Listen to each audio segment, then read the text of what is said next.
I say come give me the drama. Like a neck full of diamonds, nigga, that's on my mama. Whoever want it can get it. Whoever doubt me is living. See, I've been ballin' on these haters.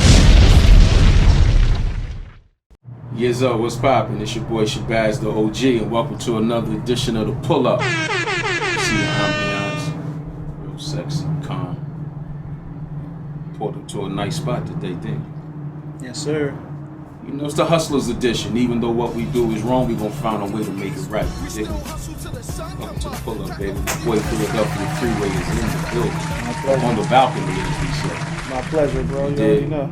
You know, with the COVID going on and all of that, you know, we can't do much.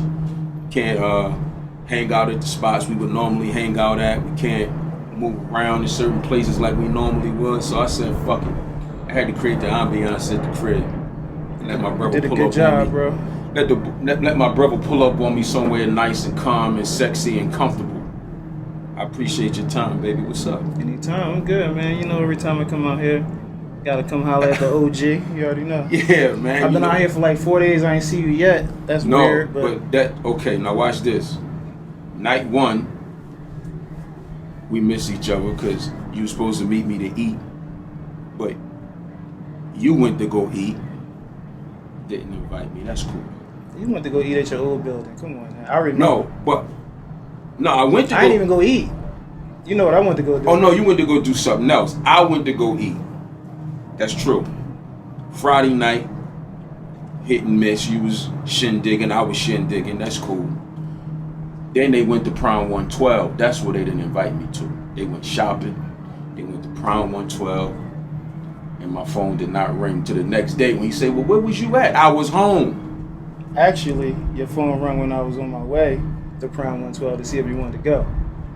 I was already in the house chilling, half butt naked in the house. I did call you though to see if you wanted to go though. That's true. I'll give you that. All right. I'll give you that. Then yesterday was the storm. I get it. Nobody felt like moving around in the rain. I get it. But you here now. I ain't crying about it. He don't come here and don't see me though. He one of the few that don't come to Miami. When they get on that plane or when they land, they let me know they coming. That's when you know it's real. That's when you know it's family. For sure. What is it? And I might scoop you from the airport when you come to Philly. Yeah, you know, scoop each other from the airport. It's like it's real. Like this, you know, this not no celebrity shit. It's really my brother, you know. What's this? 2020, 17 years now. All the way back to the Rock the Mic tour. This shit started in Milwaukee. Oh yeah. Brought Freeway and the Young Guns and Fab and the whole tour. Twister did the after party in Milwaukee, and we've been shaking and rocking ever since. But man, I definitely appreciate you coming through, man. You know, this podcast been a long time coming. We've been talking about this shit for a long time. Yeah, man. Congratulations on everything too. No, I appreciate it. Yeah, man. Mashallah. I stayed in my lane, man. We figured it out. Mm-hmm. You know what I mean? It's one of them. Obviously. Obviously, right? I mean, by the grace of Allah, man, we've been able to move. Me and my brother O, been able to maintain in Miami. I've been here 12 years. O been here 7. Took me 5 years to convince him to get down here, but it's been a blessing, man. You tried to get me to move down when you first came. I told you. I done showed you. Done seen every spot I lived in, and every time he see where I live at is, damn, dog, I need to stop playing. I done told him. Now I done moved again. I can't get a spot down here. I can't do no. From a condo perspective, I don't think I can do better than this. So the next move from here gonna be a house. I don't. If condos, you know, we done ran that up. You know what I'm saying? Mm-hmm. But yeah, you gotta come, man. Every time you come, you say that. You enjoy yourself. It's good for the ambiance. It's good for the weather. It's good for your peace of mind. You know, all this water. You know, you wake up to this every day. Yeah, I've been doing this since like 99, 2000, coming down here. Yeah. You know, y'all recorded. I I did Rock the Mic here. You did the at, rock Circle the House. mic here at Circle House, yeah. Some But y'all State did Property y'all album. recorded. What did y'all record here? The Dynasty album? No, we did the Dynasty album in the Baseline in New York. No, but because when you was here doing Rock the Mic, Beans was all of y'all was here. Y'all had a crib. Beans and Bleak was working on the album together. I knew y'all did something else besides Rock the Mic because all y'all was here. I remember. I mean, I met you not long after that, but when I did meet you, and I was getting the stories about Miami, it dated back to when you recorded Rock the Mic, man. But it's been a long time since then. Yeah, alhamdulillah, we still here, we still moving. You know what I mean? Still looking good. Hey, mashallah, you and Fab like one of the few guys that's been around since the '90s that still remain consistent and relevant. You know what I mean? You consistently, even when you wasn't putting music out, you was still moving around, doing shows, you know, in and out of the country. Like after the split, after the Rockefeller split, after everything dismantled, like how did you continue to maintain and not lose your sanity or not feel like, damn, it's over for me? Well, of course, when the split happened, I was fucked up. Like, oh, I can't believe this. It seemed like something that was never going to end, so. That's what they said. It took me a second to get myself together, and once I got myself together, I went back to what got me there in the first place, and that's hard work and grinding. I dropped several mixtapes. I did this thing called Month of Madness where I dropped a record a day for 31 days. On the last day, I gave them 2 records. I did several independent projects. I did the stimulus package with Jake One and Rhyme Sayers. Stimulus package was ill. Yeah, and we getting ready to do Stim Pack 2. We dropping it next year too, so look out for that. Sure. Shout out to Jake One. Inshallah. Jake One, what up? Coming. And I just was grinding. Couple more independent albums, and I kept pushing. By the grace of God, I got a new situation with Rock Nation in 2018. Now, I remember when that happened. Obviously, like I said, man, you've been rocking for 17 years, so I've been abreast of all of the stuff that's been going on. But like, how was it for you to be able to be with Hove and Rockefeller family for all of that time? The dismantle happened, you still kept it pushing, and then you was able to come back around and Jay say, come on back to Rock Nation. Man, it's definitely a blessing, man. It's all about just being who you say you are and staying true to yourself.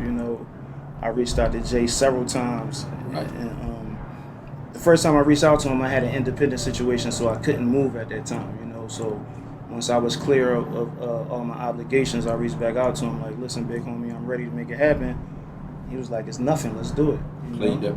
I remember when you went up there and played them joints. Yeah, for sure. Next thing I know, I was getting that phone call like, yo, Jay sent the contract. I said, okay, baby. Mm-hmm. You know what I mean? And that's when was that before or after we was in the studio with Wayne when y'all did Blood Pressure? It was in the works.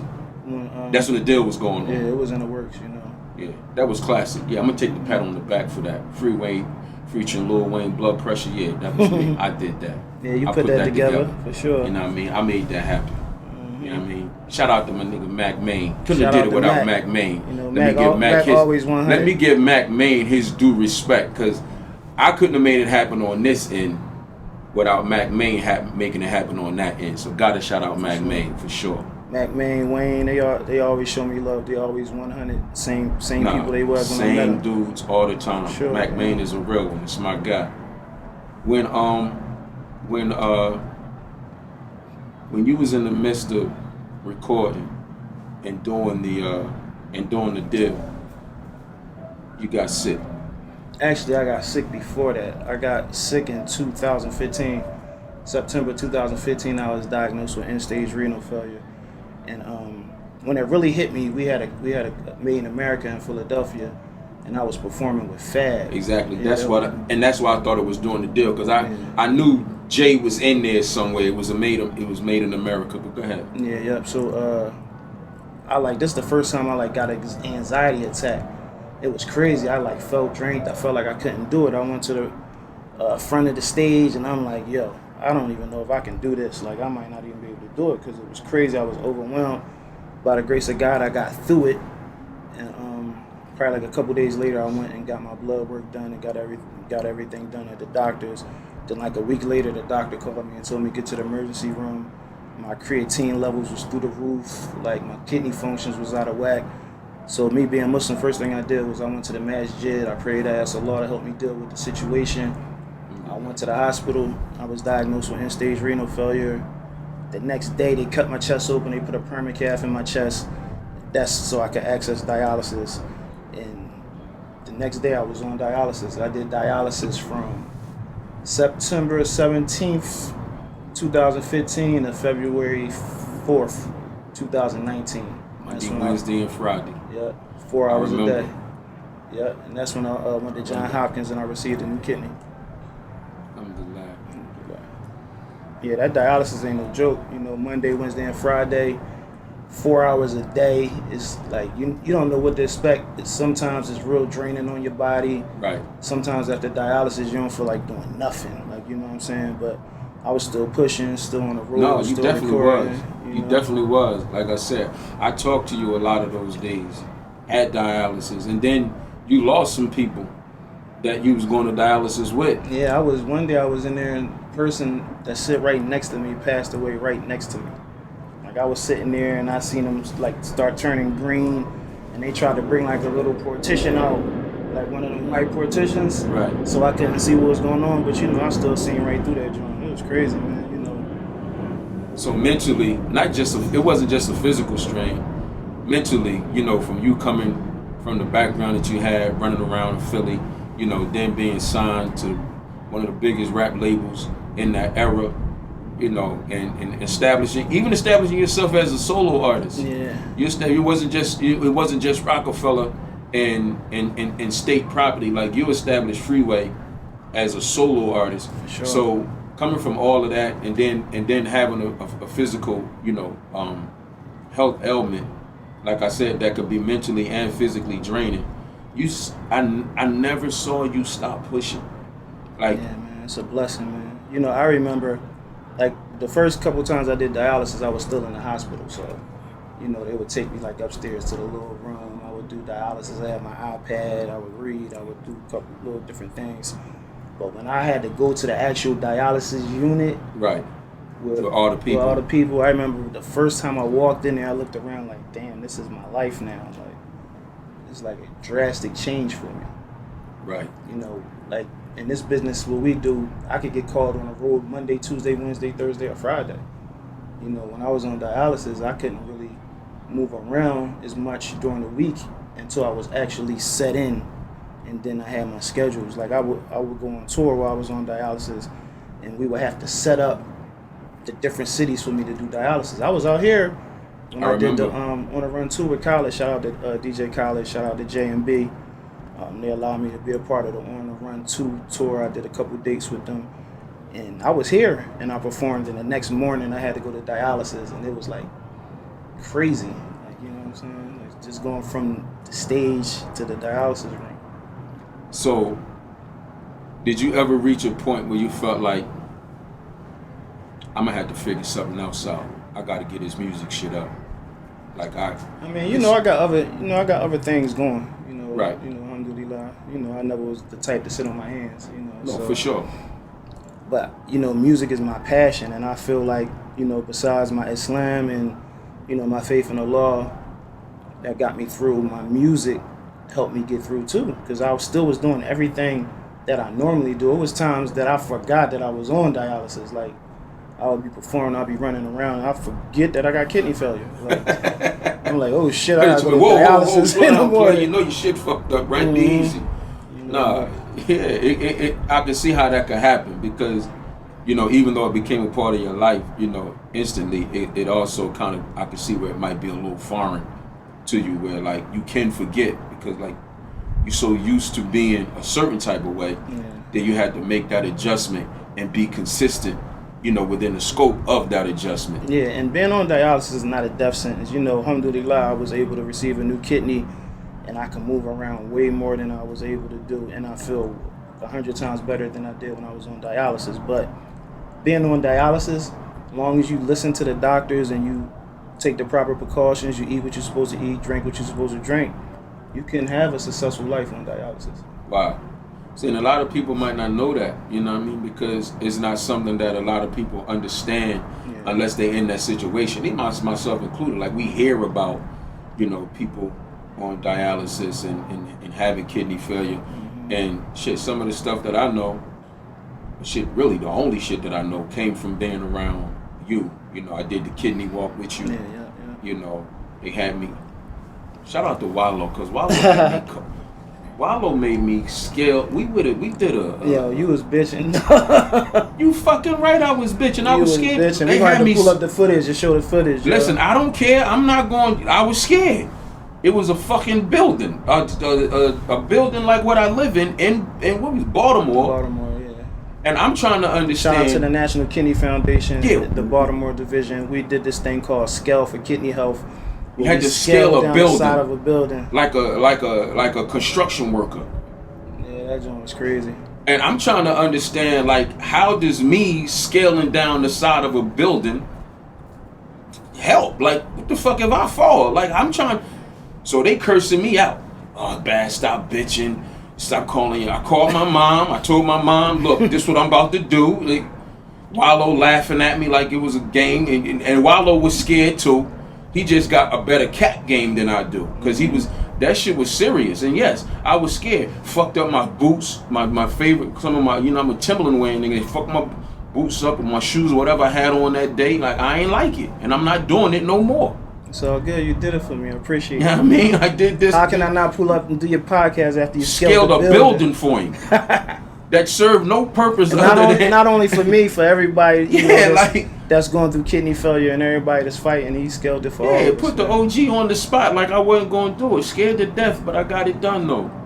If you're going back down, it's a walk of shame. Like, if you're the one the other way, you know what I mean? This would be a different conversation right now. Listen, man, I thought it was I ain't gonna lie, I thought it was sweet until I really got to the top of the building. And I think what really shook me is when they said, okay, turn around. And you gotta put your back, you gotta put your back to the street. You got the harness and everything on, but it was just something about my back being to the street. And I was just uncomfortable. I didn't like it. I didn't appreciate it. I was upset for quite a while. And they heard about it as soon as I got on the ground. You know what I mean? But, how quick did it take you to get to the ground? It wasn't even long, bro. It took I was counting. It took, I think it took me around like 100 and something seconds. But it didn't take long. But, I was trying to rush. But, if you move too fast, the rope will lock if you're going too fast. So I was trying to rush. The rope locked on me. That shook me up a little bit. But like again, I did it for my brother and for those, that was experiencing the same kidney situation as you were. So it's all good. I did my part. For sure. We get a lot of, when I say we, guys like myself on social media, and I know you do, we get a lot of inquiries from guys who want to be artists. You know what I mean? And without taking up a whole bunch more of your time, because we get these inquiries and the climate that we in now, besides, independent being the way to go, now we dealing with COVID and everything has changed. Mm-hmm. If you could tell somebody that's aspiring to be an artist, and I want y'all to listen so y'all can stop asking me, you're going to hear from a legend. What do you tell an aspiring artist who wants to get into this business now? Not somebody that's understand it, that been grinding and seen things change and they just didn't catch their break yet. You got some people that want to be artists as of yesterday. What did you tell them? You gotta, first and foremost, you gotta believe in yourself. If you don't believe in yourself and you don't push for yourself, nobody's gonna believe in you, nobody's gonna push for you. And as of now, what we're going through right now, and this is the perfect time because everybody is sitting at home for the most part, and they're looking for things to entertain them. They're looking for new music. They're looking for new movies. They're looking for everything. They're looking for entertainment. So if you're consistent and you pushing and you constantly feeding them material, and your material is dope, and you work in your social medias, you work in your Facebook, your Twitter, and you pushing, you could definitely make some noise right now. And the time that you're sitting at home is a perfect time to be creative. You know, you could create a lot of new material. If you sat through this pandemic and you didn't do nothing with your time, you might as well give it up. You might as well not even think about doing nothing when the world open, because you're at the perfect time to take advantage of creating, moving forward, and inspiring. Regrouping and resetting is what you were supposed to use this time for. Not sitting around waiting for everything to open up and feel like we're going to go back and we're going to be lit again. It's no more litty again. The shit that we once knew has changed. You used the word new a few times when you was just speaking.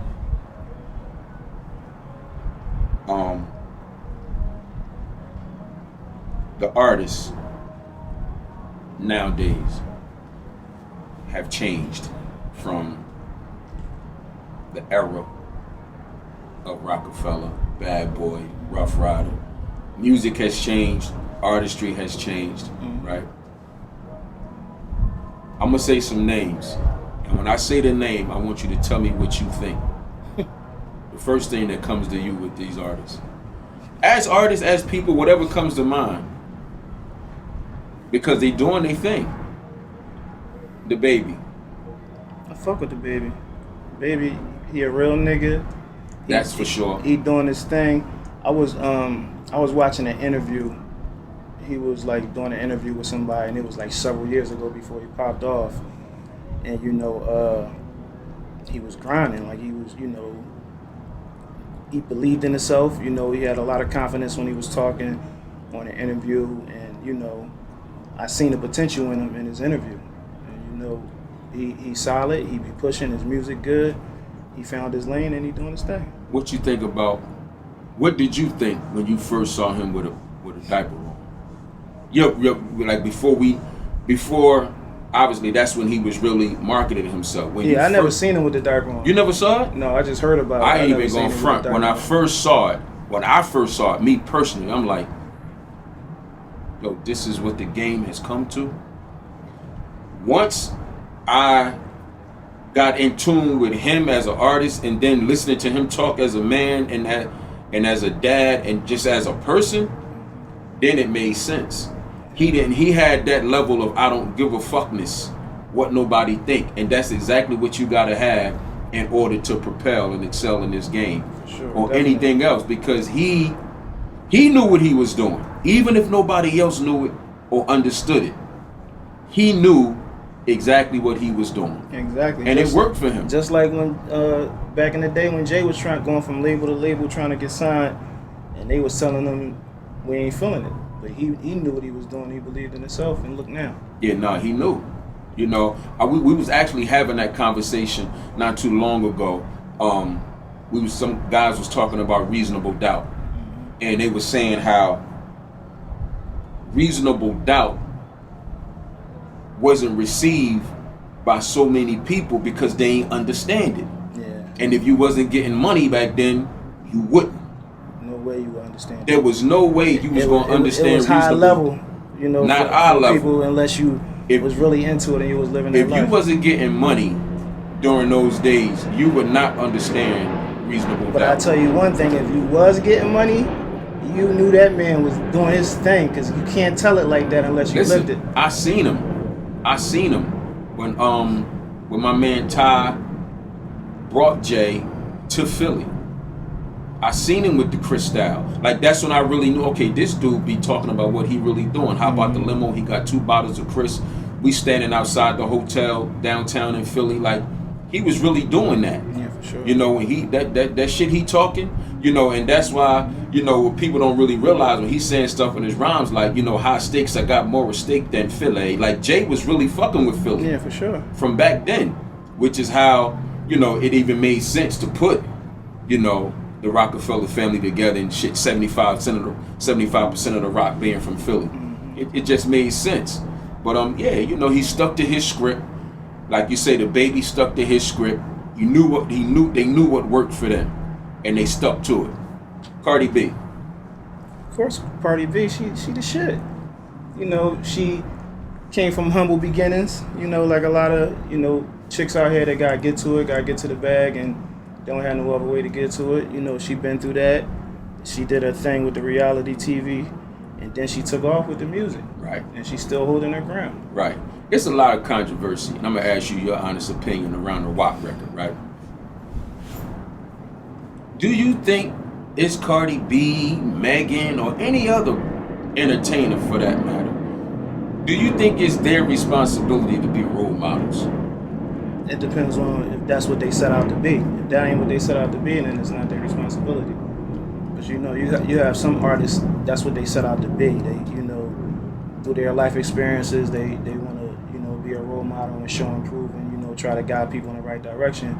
Then it's just artists that's just out here to get money, and they, you know, they telling their truths, but at the same time, they like, don't look at me to be your role model. This is me. Right. You know, So so your perspective is, just so we can put it in layman's terms, if you professing to be a role model, and if that's what you spewing, if that's what you saying, then you need to own up to that. Yeah, for sure. But it's not fair for people to put a role model title on you. Exactly. Because you get money and because you famous.